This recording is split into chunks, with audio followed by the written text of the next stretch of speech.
And I'm going to be talking about the Chimney Tops II fire and some of the things weather related that went into that fire. So a brief recap of the fire, some of the climate conditions leading up to the fire, the ingredients the day of the fire, touching on what mountain wave wind events are and some of the modeling work that I'm doing moving forward. So just to recap the Chimney Tops II fire, it was first observed on November 23rd, 2016, in the Chimney Tops Peak in the Great Smoky Mountain National Park. At the time, the fire was around 30 to 50 acres. It was just a small fire. The location made suppression dangerous, and I think there was a lack of manpower. So this was right around Thanksgiving weekend. You didn't have the manpower available or the resources. So the fire just kind of just sat there, not really growing. So 5 days later, you had a fire that did $2 billion in damage, burned 2,500 structures, over 17,000 acres, and unfortunately there were some fatalities. So what changed in that 5-day period to have such a small fire grow into something that was basically catastrophic? So just leading up to that fire, what was the climate conditions like? So the 12 months prior to the Chimney Tops II fire, if we're looking at 12 months prior to fall 2016, just in the region, you had daily maximum temperatures the 12 months prior that were much above average. And you had a situation where rainfall was near or above average in the region. So you had vegetation that was able to grow. Beginning in the fall, things got a lot warmer, but the precipitation fell off. So you went from a situation where you had plenty of rainfall, vegetation was allowed to grow, and then that vegetation just started to dry out rapidly. So that led to a situation where you had a developing drought, and I call this a meteorological drought because precipitation, there was a precipitation deficit over a short period of time. So beginning in September, you had a situation where you had abnormally dry. Moving forward in fall, that drought started to expand and deepen, where you had an extreme drought. And that drought grew from being an extreme drought to an exceptional drought. And this is November 29th, which is like a day after the Chimney Tops II fire. So you had extreme drought in much of the region. So what I would also like to point out, it wasn't just the lack of precipitation or the total amount. You had a lot of areas in this region that didn't receive rainfall 30, 40 days plus. So it wasn't just the strength of the drought, it was just how rapid the drought developed and how long or how many days since rainfall a lot of these areas, they didn't see rainfall in quite some time. So what started to change the fire behavior? You had an approaching cold front that was moving into the region. And there's been a lot of research, basically since the 70s, that identified that cold fronts are something that can produce fire runs. So if you're looking at this image, this is a low pressure system. This line right here will be the cold front, and this is the warm front. And these markings are just fire runs. So where did the fire run happen? A lot of them happen before the front approaches and behind the front. And this is a surface observation map on the day of November 28th, 2016. You kind of see you have low pressure in the upper Midwest. You have high pressure sitting off the coast of the Carolinas. This pressure gradient, your wind flow is going to be from the south coming into the southern Appalachians. So that pressure gradient created a situation where you had kind of the approaching cold front that is known to produce some fire runs.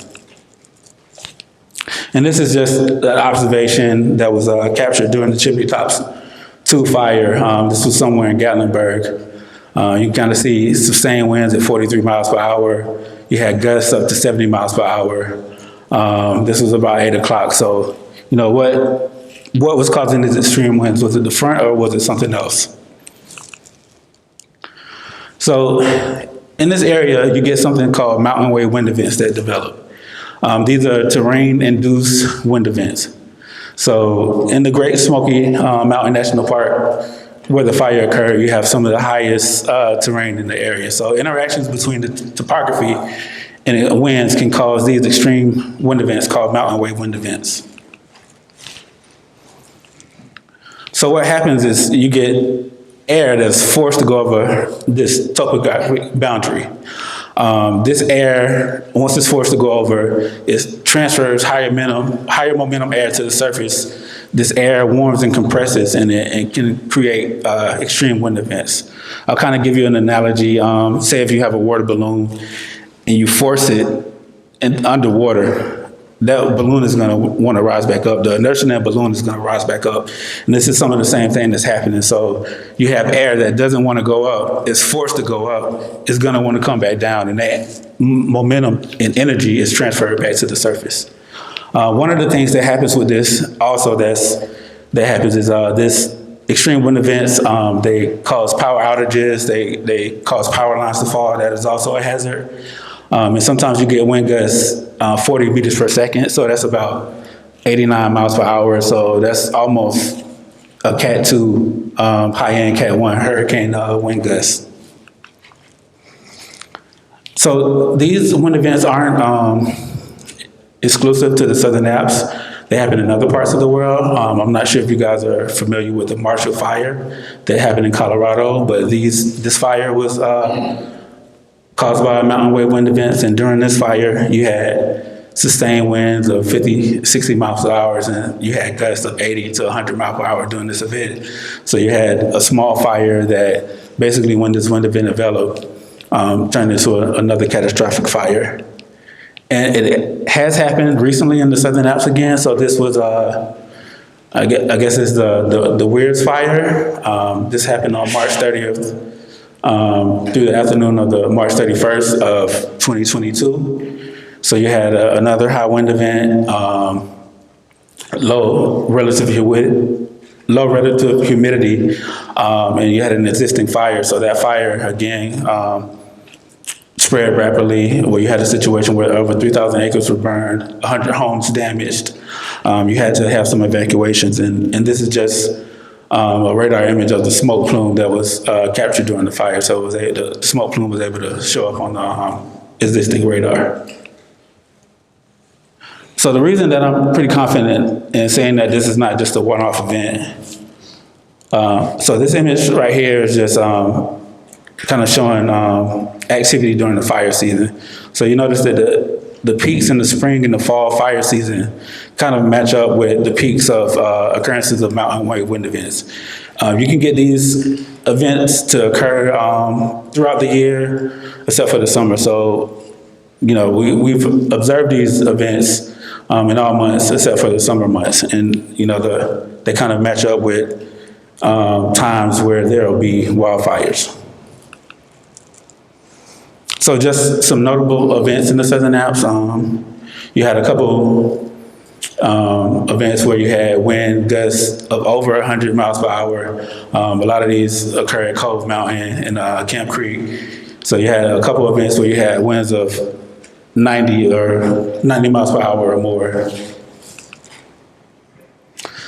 So what do we know about these events? If you know who this guy is, it's a Game of Thrones reference, so he knows things. So what do we know about these mountain wave wind events? So we know what causes them for the most part. Topography and wind direction. When I showed that you have a low pressure system kind of over the upper Midwest, high pressure system off of the coast of the Atlantic that creates a pressure gradient that kind of produces flow that aligns with the topography to kind of produce some of this defense. So we have a general sense of the large-scale synoptic patterns that are favorable for mountain wave wind events to develop. And we know that these are critical fire weather. So whenever you get these events occur, the down power lines can create an ignition source, or if there's an existing fire on the ground, it can create something that's very hazardous. So what are the things that we're still trying to learn? The National Weather Service does not have a good handle on the true spatial extent and magnitude of these events. So they know kind of where they're happening. They don't know exactly, what areas are the most vulnerable to these wind events. So how do we answer that question? Part of the work I'm doing is some numerical modeling. So it's a technique, you can call it dynamical downscaling, where you go from coarser resolution information to higher resolution information. That'll be analogous of going from kind of standard definition TV to high def to 4K to 8K. As you increase in that kind of resolution, the TV is going to cost more. So that's true for computational resources. As you increase your resolution, it's going to cost more in computational resources. So some of these runs I'm doing, they can take several months to achieve, and I have to do them on high computing center resources. So the National Weather Service, their operational network is not adequate enough to capture the magnitude and the spatial extent of these wind events. So their operational models are about 10 to 13 kilometers. So that type of resolution is not high enough to capture some of these. So they've identified 46 total cases where they have, assumed that a mountain wave wind event was occurring. So I'm going to take these 46 simulations and kind of hopefully get a sense of where these events are happening. So this is an image of looking at the model domain. That white dot is what would be the ignition source of the Chimney Tops II fire. And if you look at this, it's about a 3 degree by 4 degree model domain. And if you think about, I'm running this model at about 500 meters. That's over 1,000 grid points in this model. So it's very computationally expensive. Let me go back. So the wind events are broken up into different categories. So they have what they call low wind events, where they have cases of observed winds 70 miles per hour or lower, or observed wind gusts 70 miles per hour or lower. They have moderate wind events. That's the bulk of the cases that they have observed. And those are winds from 70 to 90 miles per hour. And then they have their high-end wind events. So I've observed wind gusts of 90 miles per hour or higher. So one of the things they want to get information is where do these events occur? Is there a difference whether high-end versus moderate events occur, or do they all occur in the same thing? So like I said, they can't capture it with their existing network. So they're hoping that the model will kind of fill in the information on where these events are happening. So one of the things I wanted to do was before diving fully in, just to see if the model is able to kind of capture what's happening in reality. So this is observations from the morning of the Chimney Tops II fire. Again, you see the high pressure off the coast of the Carolinas. These lines are called isobars, or lines of constant pressure. So this is observations, and this is what the model produced. The model was able to kind of capture the synoptic pattern fairly well as far as the location of the high pressure. The areas that the isobars are kind of matched up. There's a little bit more noise in this just because of the resolution that it is run at. And you can't see the low pressure because of the size of the domain. But just before moving forward, I felt like the model was doing a good job of capturing what's going on. So this is just looking at some of the output from the high resolution modeling. This is on November 28th, 2016, about 3 p.m. during the time of the Chimney Tops II fires. So I kind of made this outset here. And one of the things that I want to point out is that the model was able to capture, this high wind event fairly well. So this might be hard to see, but these things out here are wind barbs. So every line is 5 knots. So You have this right here, observation or model simulation observation, where you had winds that are 5 knots. It approached the upslope area of the mountain on the downslope side. That wind accelerated to 50 knots. So you had winds that were going from 5 miles per hour to over 50 miles per hour in this area.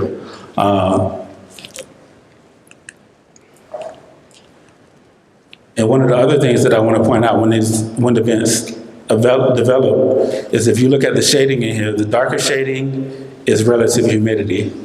So as these wind events start to develop, you see some drying out downwind. So not only does it increase the wind speeds, you also get lower relative humidities. And the model was able to capture that as it crosses over some of the higher terrain in the area. You see some air that's drying out in relative humidity. So, again, that'll be something that is critical for existing fire that is on the ground. So just to kind of wrap up, mountain waves were responsible for the Chimney Tops II fire run. This happens in other areas of the United States.